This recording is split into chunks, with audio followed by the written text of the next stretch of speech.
오늘 본문 말씀에 보면은 히스기야의 아들 므낫세가 왕이 됐습니다. 그리고 그가 저지른 죄악이 열거되고 있는데, 히스기야 왕이 어떤 왕이었느냐? 그는 다윗과 버금가는 그런 왕이었어요. 그래서 열왕기하 19장 3절에 보면 히스기야가 그의 조상 다윗의 모든 행위와 같이 여호와께서 보시기에 정직하게 행하여, 히스기야는 아주 정직하게 행해서 산당을 제거했고, 주상, 다시 말하면 바알 상을 깨뜨리고 아세라 목상을 짓고 모세가 만들었던 놋뱀을 부수고 느수단이라 그렇게 명명했습니다. 열왕기하 19장 5절 말씀에 보면요, 히스기야에 대하여서 히스기야가 이스라엘 하나님 여호와를 의지하였는데 그의 전후 유다 여러 왕 중에 그러한 자가 없었으니 곧 그가 여호와께 연합하여, 참 대단한 왕이죠. 여호와 하나님과 연합한 그런 왕이었고, 또 그에게서 떠나지 아니하고 여호와께서 모세에게 명령하신 계명을 지켰더라 그렇게 말씀하고 있습니다. 그런데 이것과 정반대로 므낫세가 살았다는 거예요. 보통 아버지가 살아오신 삶을 보고 나도 저런 신앙의 삶을 살아야 되겠다 그렇게 교훈 삼고 마음에 다짐이 있을 텐데, 아니 어떻게 아버지와는 정반대의 삶을 살았냐 하는 거예요. 그래서 므낫세가 왕이 돼서 한 짓이 뭐냐면 3절 말씀 보세요. 그의 아버지 히스기야가 헐어버린 산당들을 다시 세우며 바알 신전을 다시 세운 거예요.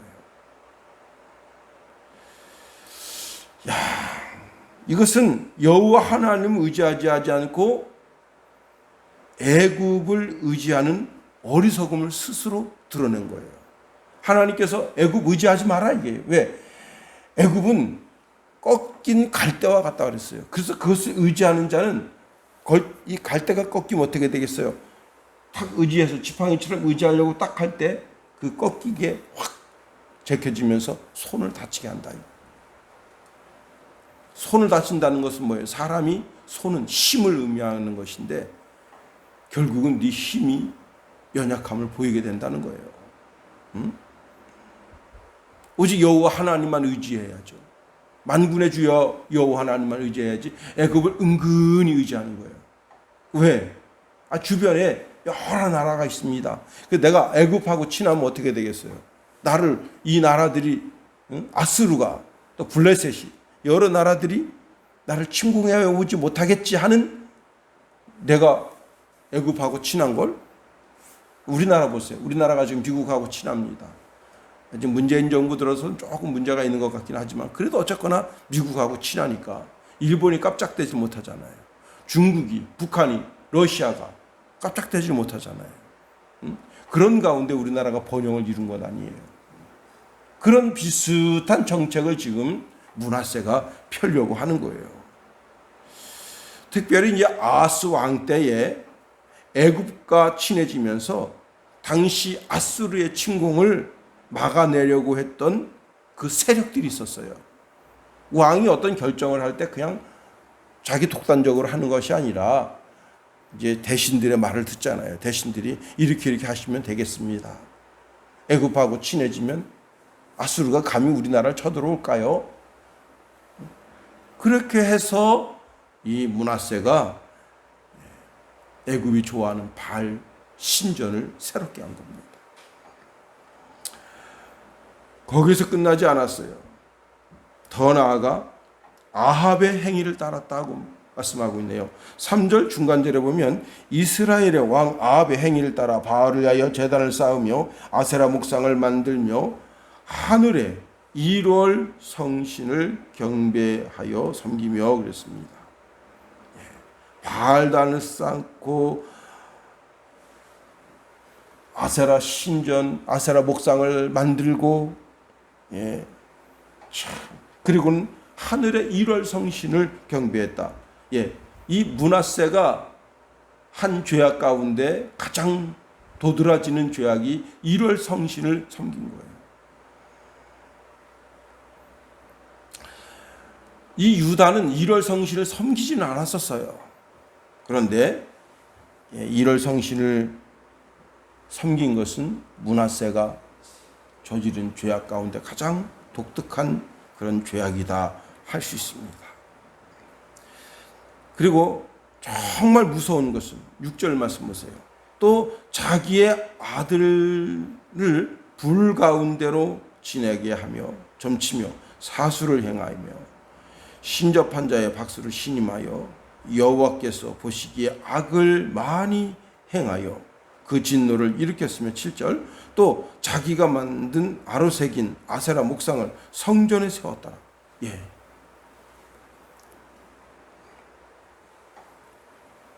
정말 하나님께로부터 미움을, 그래서 하나님께서 어떤 약속을 하셨느냐, 너가 나를 잘 섬긴다면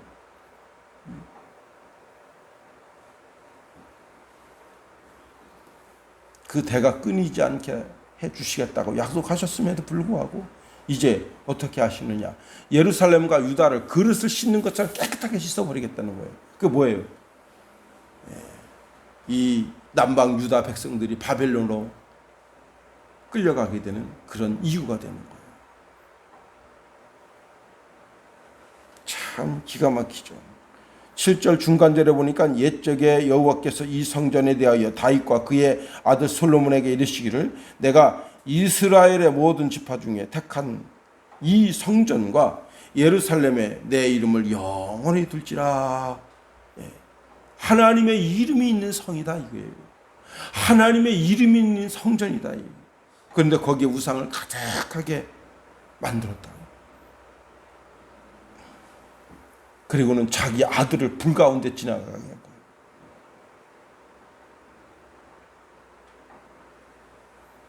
거예요. 벵갈 고양이도 자기 자식을 사랑해서 자기가 살았던 터전을 새끼한테 내준다는데 참 어찌 자기 귀여운 아들을 모르게 제물로 주느냐. 이 사람의 이게 참 마음이 참. 제가 어제 이 말씀을 묵상하는데 퍼뜩 생각나는 게 아주 오래전에 아버지가 택시 운전을 합니다. 택시 운전하면 어느 정도 사는 거 아니에요. 근데 그 아들한테 말합니다. 얘야, 너 있잖아. 이 장애인으로 살면 평생 편하게 살 수 있다.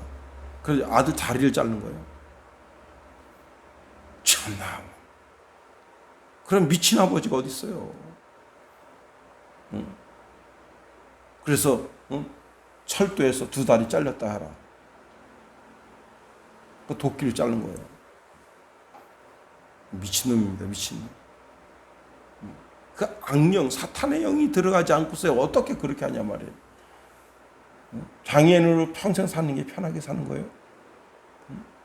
정상인으로 멋지게 인생 사는 게 그게 진짜 인생 멋지게 사는 거지. 자기는 왜 자기 다리 안 자르면서 나 아들 다리 자릅니까?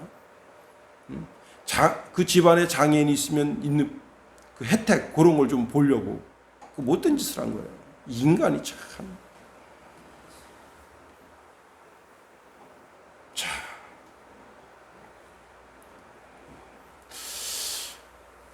자, 그러면 므낫세가 왜 이렇게 됐느냐 이게.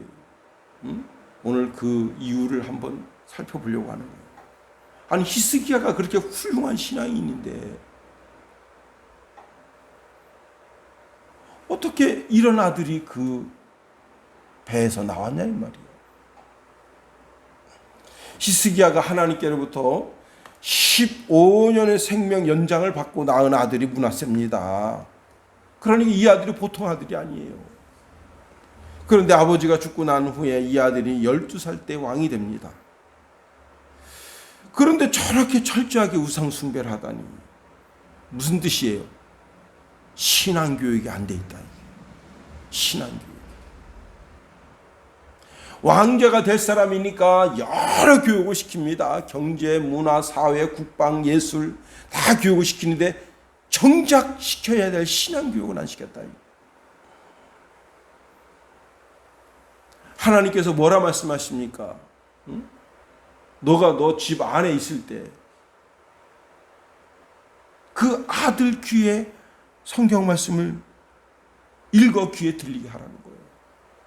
길가에 갈 때도 아이에게 하나님의 말씀이 귀에 들려 그 말씀대로 살도록 그렇게 격려하라는 거예요. 누웠을 때든지 일어나 있을 때든지 식탁에 앉았을 때든지 뭘 할 때든지 아이에게 하나님의 말씀을 가르쳐서 얘야 하나님의 말씀이 이와 같다. 모든 성경이 하나님의 말씀의 계명의 핵심이 뭐냐? 십계명이다. 하나님 이렇게 섬겨야 돼. 응? 아들아 잘 들어. 하늘에 있는 것이나 땅에 있는 것이나 땅 아래나 물속에 있는 것 어떤 것으로 형상 만들면 안 돼. 응? 그런 걸 만들면 하나님이 싫어하시고 질투하셔. 하나님이 너를 보복하신다. 자녀 교육이 안 됐다. 자녀 교육. 그 집안이 망하는 데는 이유가 있는 거예요. 뜻이 있는 거예요. 왜 그 집안이 그렇게 그 아들 때 그 집안이 망하는가? 돈이 있고 능력이 있으니까 애를 학원에는 보내는데 신앙 교육이 안 된 거예요. 솔로몬이 그의 잠언에서 자기 아들에게 이런 말합니다. 잠언서 3장 1절 이하에 보니까 내 아들아 나의 법을 잊어버리지 말고 내 마음으로 나의 명령을 지키라. 그리하면 이것이 내가 장수하여 많은 해를 누리게 하며 평강을 더하게 할지라. 인자와 진리가 내게서 떠나지 말게 하고 그것을 내 목에 매며 내 마음판에 새기라. 그리하면 내가 하나님과 사람 앞에서 은총과 귀중히 여김을 받으리라. 너는 마음을 다하여 여호와를 신뢰하고 내 명철을 의지하지 말라. 너는 범사에 그를 인정하라. 그리하면 내 길을 지도하시리라. 스스로 지혜롭게 여기지 말지어다. 여호와를 경외하며 악을 떠날지어다. 이것이 내 몸에 양약이 되어 내 골수로 윤택하게 하리라. 어릴 때부터 주의 교양과 훈계로 교육했다면 어땠을까 하는 거예요.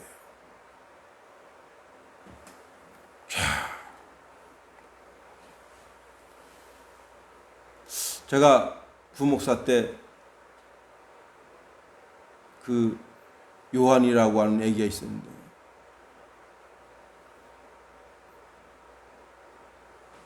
유치원에서 애는 일찍 옵니다. 보통 유치원에 10시쯤 가잖아요. 그러면 점심밥 먹자마자 와요. 왜 그러느냐? 아들이 너무 귀해가지고 오냐 키웠어요. 애를. 그래가지고 애들하고 어울리지 못해요. 장난감 가져가면 장난감으로다가 장난감은 이 집이 부잣집이니까 비싼 장난감 가져가면 애들이 혹하죠. 장난감 가져오지 말라고 해도 가져와요, 애가. 그리고 지가 놀다가 그 장난감으로 애들 면상을 그냥 때려버려요. 그래서 돈 물어준 게 한두 번이 아니에요. 자, 그 집사님이 자기 몸의 건강과 애를 바꾼 거예요. 귀하면 귀할수록 더 신앙 가운데 말씀 가운데 길러서야 되는데 그 할머니가 그냥 손에 놓고 기른 거예요. 손에 놓고. 애 되겠냐 말이에요. 응? 사람 되겠냐 말이에요.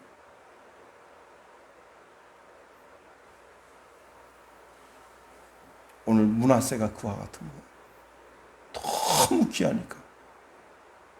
사람 귀한 것보다 하나님이 귀한 걸 알아야 돼요. 귀하신 분인 걸 알아야 돼요. 그리고 그 주위의 환경이 문제가 많습니다. 전자에도 말씀드린 것처럼 바알신을 세워서 우리가 이게 바알신을 섬기는 나라다 하면 애굽이 저 나라가 우리가 섬기는 신을 섬기니까 우리와 같은 그런 정신을 가지고 있겠구만 하고 도와줄 것으로 착각하면 큰 오산이에요. 므낫세는 아직 성숙하지 못한 어린 나이에 왕이 됐는데 그 주변 사람들이 계속해서 이렇게 하셔야 됩니다. 이렇게 하셔야 됩니다. 이렇게 하셔야 됩니다. 올바른 판단을 할 수가 없는 거예요.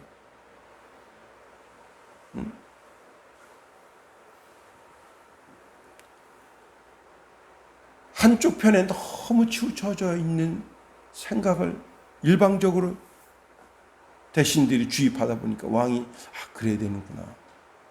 괜히 저 대신들 마음 불편하게 했다가 내가 왕에서 쫓겨나면 어떡해 하고 그 대신들의 말을 쫓아서 나라의 정책을 펴다 보니 참. 그리고 세 번째로 어린 나이에 너무 교만합니다. 왕이 돼가지고. 왕이 됐다고 하는 것은 인간이 올라갈 수 있는 최고의 자리까지 올라간 거죠. 응? 한 나라의 왕이 됐다. 그 자체가 자신 스스로가 교만에 빠지는 길이 된 거예요. 그는 아버지께로부터 훈육받은 모든 교육을 거역했어. 그리고 자신 스스로가 너무 마음을 높여. 잠언서 18장, 16장 18절에 보니까 교만의 얼굴이 있는데 그것이 패망이다. 자기를 스스로 넘어지게 한 거예요. 아무쪼록 이 나라에 이런 악한 지도자가 나오지 않기를 위해서 기도해야 됩니다.